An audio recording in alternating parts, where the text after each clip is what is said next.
it'd be good to have an understanding on what sort of the long-term implications are in terms of in selecting individual shares versus a broader exposure ETF style strategy. I think doing a bit of analysis and having some commentary around that would be quite insightful, particularly some of our younger folks who sort of prefer selecting individual equities versus having a more generic targeted sort of investment strategy. So that would be mine.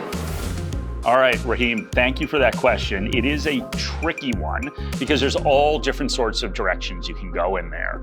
So obviously when we talk about ETFs, there are passive ETFs, there are active ETFs, there are ETFs that are broadly diversified, and then there are ETFs that are very narrowly focused. That might be a thematic ETF, for an example. And obviously when you're creating a share portfolio, you can have hundreds of shares in your portfolio or a very concentrated portfolio.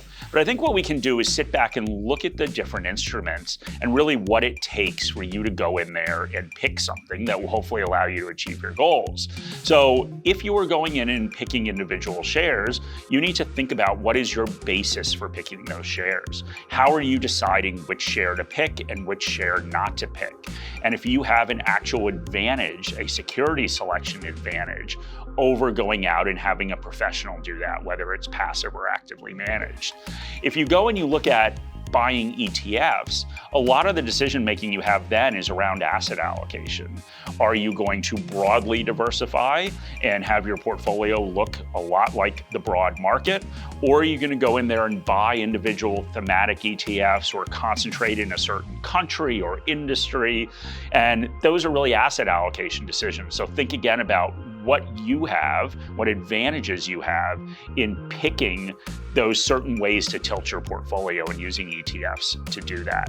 So at the end of the day, it's all about trying to achieve your goals. And really the different instruments that you use, we talk a lot about in the industry, but it's really about you and thinking about what your goals are and what skills you can bring to investing, your own investing, in order to achieve those goals.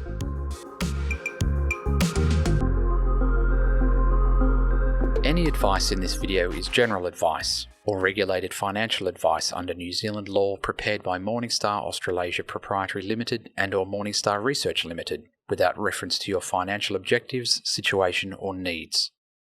You should consider the advice in light of these matters and any relevant product disclosure statement before making any decision to invest. To obtain advice for your own situation, contact a financial advisor.